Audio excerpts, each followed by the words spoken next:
I always say the three most important marathons ever run were the 1896 inaugural Olympic marathon in Athens, Greece, the 1976 first five-borough New York City Marathon, and that kicked off the urban marathon explosion. And then the third one was the 1998 inaugural Rock and Roll Marathon in San Diego. That was the next huge game changer in the sport, and it hasn't stopped since.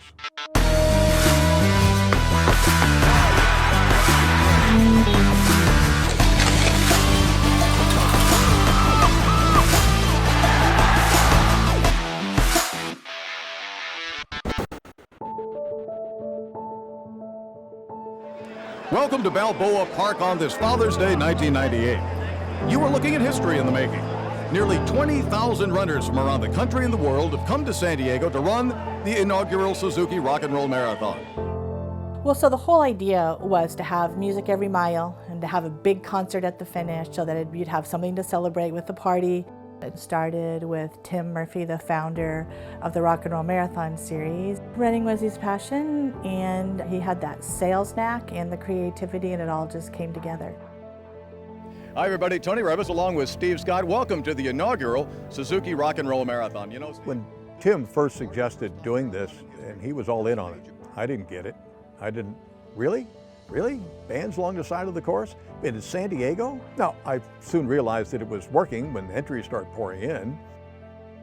We started marketing about 16 months in advance of the first race, and it was the 100th running of the Boston Marathon.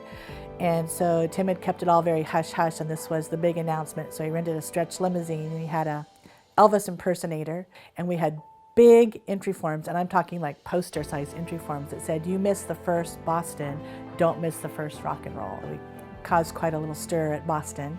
I'm not sure they were really happy getting hijacked, but they've gotten over it. It is enthusiasm. That's what it's all about. if there is a heart to the Suzuki Rock and Roll Marathon field. Rock and Roll San Diego was the start of the second running boom, in my opinion. The first running boom, many people will say, was Frank Shorter's gold medal in Munich. This population was a little different. This is now the moms, and then also the people that maybe had done sports before, and they're coming off the couch. And then there's people that never done it before in their life, and it was a lifelong goal. Rock and Roll San Diego offers that opportunity. Run the race, finish the race, and then they are now a marathoner. And now you're the top 1% of the world population when you do that. So that morning in 1998, finally it hits me, because you could see the start area, the lights, the cameras, the music, the people. It almost brought tears to my eyes. The electricity coming from the crowd, it was pretty awesome, because I thought, we're all gonna run this marathon together. First thing I remember about the starting line is it just went on and on and on, and corrals after corrals of people, and just massive. I just never seen that many people in one spot. I recall just waiting, and the wait seemed interminable. I had quite a big delay race morning. I was working with the bands and I was in a different area. The word got around that there were some cars that were parked on the course. The police would not clear the course. It was about 78, 79 degrees, I checked, at the starting line. It got delayed exactly 39 minutes. I know that for a fact, because I looked at my watch. It's quite a starting grid.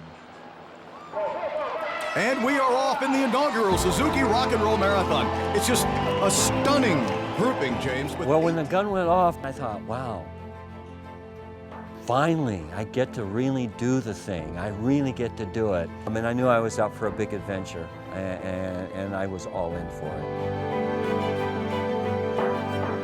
The inaugural Rock and Roll Marathon in 1998 opened the sport of running to the activity of running.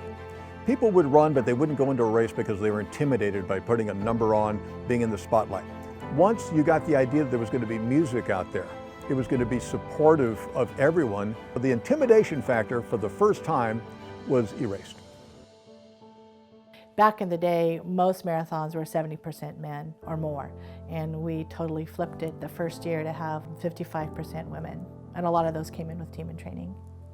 8,000 of them were the runners in the purple shirts. You got another side of things where now you're actually doing a charity run and raising money for a great cause, which is curing cancer.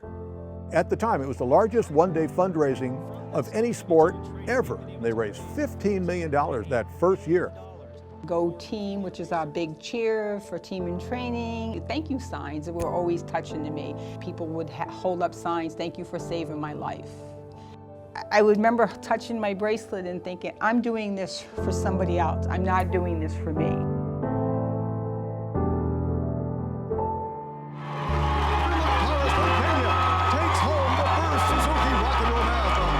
But the thing about the marathon, and it still holds to this day, it's just too darn far. So it's at the very end of our grasp. But what are hopes for, if not to make the attempt? Crossing the finish line, I was so emotional. I remember seeing the finish line. It was on Broadway by the Horton Plaza back then. And I remember coming up to it, and the moment I could see it, I started crying and just thinking, oh my God, I've really done this. And I thought, don't lose it now, you still got to get down that street there. Running the marathon, not ever giving up and not throwing in the towel, I could just about accomplish anything that I set my mind to.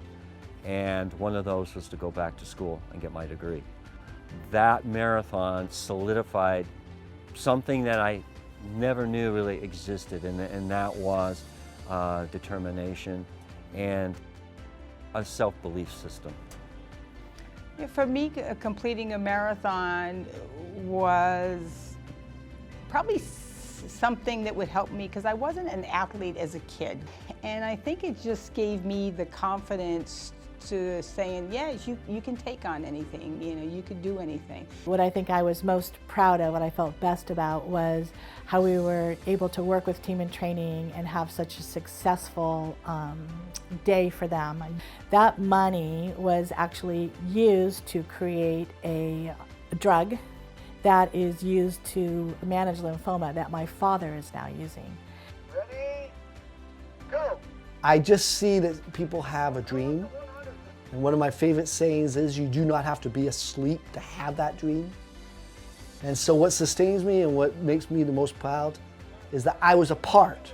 I'm not the one that did it, but I was a part of that journey to achieve that dream. And that's what brings me back every year. When you see that starting line, you can't tell the Republican from the Democrat, the Jew from the Gentile from the Muslim. You can't tell anything about them. They're stripped down to their bare essentials. And it's just point A to point B. How fast can you get there? Can you get there? You really introduce a part of yourself to another part of yourself that you never knew existed, and it opens up life to so many people. But you look back at the whole process, and it's, I didn't think I can do it, then I did do it. What else don't I think I can do?